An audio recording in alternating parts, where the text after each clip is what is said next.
Como ser estratégico na liderança? Essa talvez seja uma das coisas mais cruciais para uma liderança de longo prazo. E é sobre isso que a gente está falando nessa série de 4 episódios sobre como liderar os próximos 40 anos. Eu sei que a maior parte dos líderes saem simplesmente fazendo as coisas, sem nem pensar nos passos estratégicos que eles precisam dar para um melhor resultado. Então, eu queria dizer que ser estratégico é saber o que fazer e não desperdiçar sua energia, nem a energia da sua equipe ou da sua organização. É sobre isso que a gente vai falar hoje nesse novo episódio do Envisionar Podcast, em parceria com a Rádio Transmundial.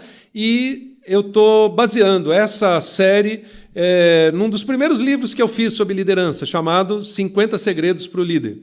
Ele é um livro que traz coisas bem práticas do dia a dia da liderança e que você vai poder aprofundar bem mais tudo isso que eu estou falando aqui. Então, você tem aí o endereço da nossa plataforma, do nosso site, caso você queira adquirir o livro. Bom, como ser estratégico, então, na liderança? Eu diria que talvez uma das coisas que os líderes mais deixaram para trás é isso. Não serem estratégicos. Nós, como brasileiros, de forma geral, temos o costume ou até a mania de sairmos fazendo. A gente não é o povo que planeja, desde o governo até as igrejas, as organizações, os hospitais, o serviço de trânsito. A gente deixa primeiro o trânsito ficar caótico para depois tentar organizar, e aí o caos é maior, e assim vai. Mas eu diria que estratégia é uma palavra bíblica essencial e crucial para a liderança. Você planejar, ao invés de simplesmente sair realizando, pode significar uma economia de 2, 3 ou 4 vezes tempo, energia, potencial e tudo mais. Quando a gente olha a melhor maneira de ser estratégico, a gente pode fazer uma comparação com o nosso próprio corpo. Por exemplo, a liderança é como o corpo humano. Se o seu corpo é submetido a um monte de atividades, uma opção de atividades intensas, sem descanso, sem planejamento, o que vai acontecer? Você vai acabar estressado. Então, tem muita gente que às vezes quer fazer algum tipo de atividade física e, ao invés de primeiro fazer um check-up, ver se você pode fazer atividades físicas, que tipo de atividade, você já compra um equipamento e diz assim, eu vou correr uma maratona, eu vou correr uma São Silvestre, mas você não sabe nem o preparo que precisa para isso. A gente é o povo que faz desse jeito. Mas se você simplesmente sair fazendo as coisas sem pensar, sem planejar, provavelmente vai ficar estressado, vai estressar sua equipe e não vai alcançar os resultados que você espera. Bom, gente, isso é simples, porque tanto Salomão como Jesus já falou isso. Se você vai construir uma casa, planeje, porque senão você começa, o dinheiro acaba no meio do caminho e você não conclui aquilo e ainda vai ficar extremamente frustrado e comprometendo o seu futuro com aquilo. Na liderança, é muito mais necessário ser estratégico, fazer perguntas, pensar antes de realizar as coisas. Isso dá longevidade para a sua vida, para o seu ministério e para a sua organização. Então, talvez a pergunta da qual a gente possa partir é a seguinte: que mudanças seriam necessárias para você trabalhar de forma estratégica? Faça uma avaliação sincera. Eu vou te dar algumas perguntas aqui para você fazer uma avaliação sincera. Depois, pare com calma, reflita sobre isso, faça algumas anotações. Eu quero te perguntar, olhando os últimos 5 anos da sua vida e da sua liderança, o que você fez que realmente foi estratégico e que fez toda a diferença? Faça uma lista das atividades, de onde você pôs seu tempo, seu dinheiro, sua energia, a energia da sua equipe, a sua organização. Eu me lembro que um tempo atrás eu estava dando consultoria para uma denominação e quando a gente fez perguntas básicas como essa, uma conclusão foi fatal, brutal. A gente chegou à conclusão que nos últimos 5 anos eles tinham investido mais de 50 milhões de reais, mobilizando mais de 1.500 igrejas no Brasil, com cerca de 300 ou 400 mil membros, e eles tinham diminuído 15%. Você pode imaginar um negócio desse? 1.500 igrejas o ano inteiro, fazendo atividades, colocando energia, envolvendo 300 ou 400 mil membros, e no final de 5 anos você ter diminuído. Como é que ninguém viu isso antes? 5 anos? Como é que ninguém falou assim, peraí, será que o que a gente está fazendo está dando resultado? Será que efetivamente a gente está sendo estratégico? Então essa é uma pergunta que eu desafio você a pensar e se avaliar. Segundo, você lembra de um monte de coisas que você fez que talvez você não precisaria ter feito? Comece a listar. Você vai observar que talvez, quando eu faço esse exercício com pastores e líderes, eu percebo que normalmente 50% das atividades que você tem, você não precisaria fazer. É tempo perdido, energia perdida, resultado zero ou às vezes resultado negativo, que estão roubando o tempo do seu foco e da sua visão de futuro. Então, o que da sua lista de atividades precisaria ser eliminado? Uma outra pergunta: o seu tempo e as suas atividades estão alinhadas com a missão para a qual Deus te chamou? O que você faz efetivamente ajuda a executar a missão de Deus? Imagine, por exemplo, que qualquer um dos personagens que Deus chamou, Moisés, Esther, Josué, Elias, qualquer um, começasse a inventar um monte de coisas para realizar a missão de Deus. Talvez Deus tivesse que dizer, ei, peraí, eu te chamei para fazer isso aqui. Por que você está fazendo esse monte de outras coisas que não tem nada a ver com isso? Mas normalmente hoje é assim que eu tenho visto muitos pastores e líderes, dedicando tempo para um monte de coisas que não tem nada a ver com a missão. Então, que tipo de atividades você tem que estão alinhadas 100% com a missão de Deus? Uma outra pergunta: o que você faz hoje que não precisaria fazer e que pode ser delegado? Aquela atividade precisa acontecer, mas não necessariamente você tem que fazer aquilo. Então, às vezes, um pastor me diz assim, mas eu estou plantando uma igreja e não tem equipe, eu preciso fazer o culto, tocar, cantar, limpar o banheiro. Eu digo, não tem nenhum problema você fazer isso hoje se você está plantando uma igreja.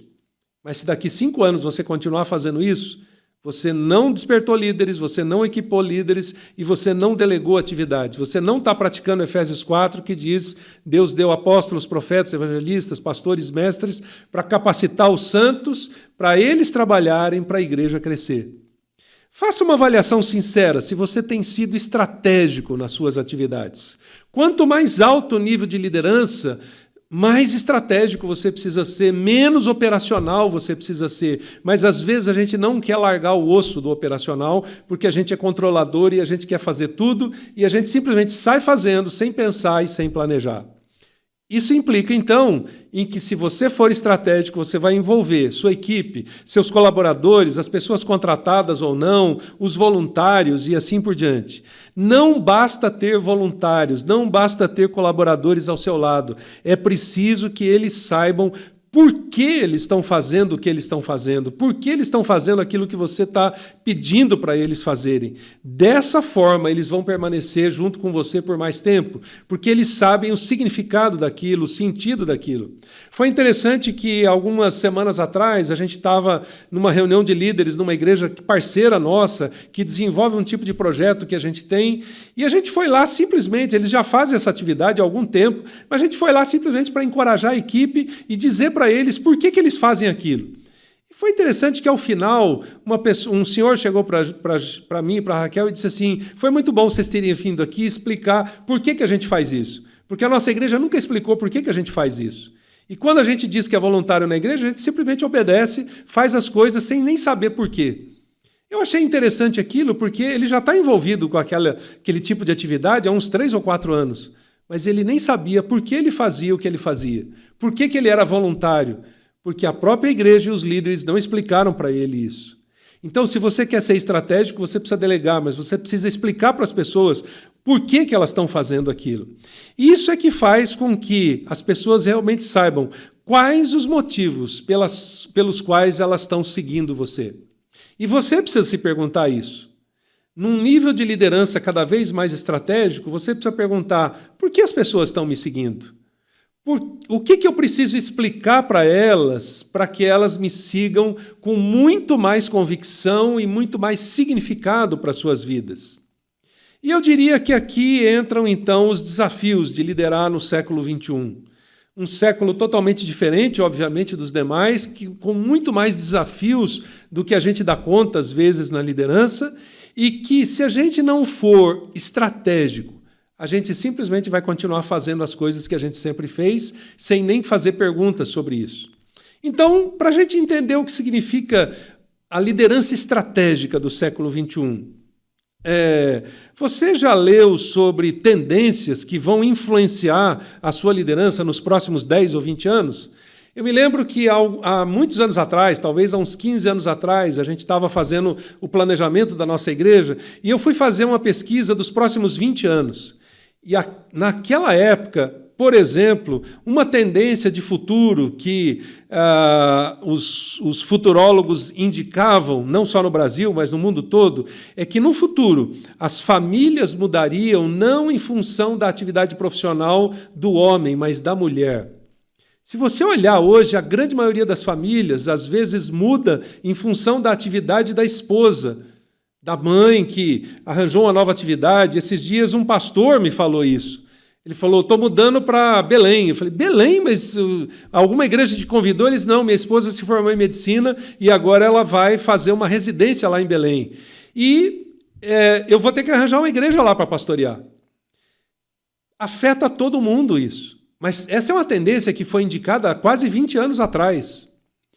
O que é que vai moldar o futuro e que vai causar impacto na sua liderança e na sua igreja, por exemplo? O que pode mudar na sua liderança que você não está esperando? Por exemplo, a gente acabou de viver uma situação assim com a pandemia da Covid. Ninguém esperava por isso. E aí você pode perguntar assim, mas como é que eu vou planejar e projetar alguma coisa que eu nem sei o que é? Você precisa ter a mentalidade estratégica, preparada para coisas que você não sabe o que é ainda, mas que, quando acontecerem, você vai ter posicionamentos estratégicos para reagir àquilo. Então, perceba que há coisas previsíveis para os próximos 10, 20 ou 30 anos. Há coisas imprevisíveis. E você precisa ser estratégico dos dois lados. Uma outra coisa é o que pode mudar na sua liderança por causa de um olhar das tendências daquilo que está acontecendo ao seu redor. Eu dei consultoria para uma igreja há alguns anos, numa cidade que tinha uma refinaria em construção. E eu perguntei para o pastor, você já observou que daqui 10 anos vai ter uma refinaria aqui que vai ter 10 mil empregados novos? Ele disse, eu fiquei sabendo. Eu falei, você está preparando sua igreja para isso? Ele disse, nunca pensei nisso. Eu falei, rapaz, pega os jovens da sua igreja, treina eles, manda eles para a faculdade, fala para eles fazerem cursos técnicos, ensina inglês, espanhol. Você pode ter 10 ou 20% dos empregos dessa refinaria no futuro, influenciar 10 mil pessoas, a sua igreja crescer, causar impacto na sociedade. Mas ele nunca tinha parado para pensar nesse nível estratégico. Então, qual é o nível estratégico da sua liderança? Você é um líder que faz coisas ou você faz coisas estratégicas? Jesus e os 12 foram extremamente estratégicos. Esse é o exemplo que você deve seguir. Quando você precisa reduzir as suas atividades malucas, você tem coragem para fazer isso? Você tem coragem de cortar aquilo que não é estratégico e não vai delinear o futuro e se concentrar numa agenda estratégica? Bom, o desafio que eu quero deixar para você expandir sua visão e decidir não basta liderar. Não basta ter a agenda cheia de atividades. A pergunta é se aquilo que você faz é estratégico. E eu espero que você seja cada vez mais um líder estratégico. Deus te abençoe, um grande abraço e até o próximo episódio.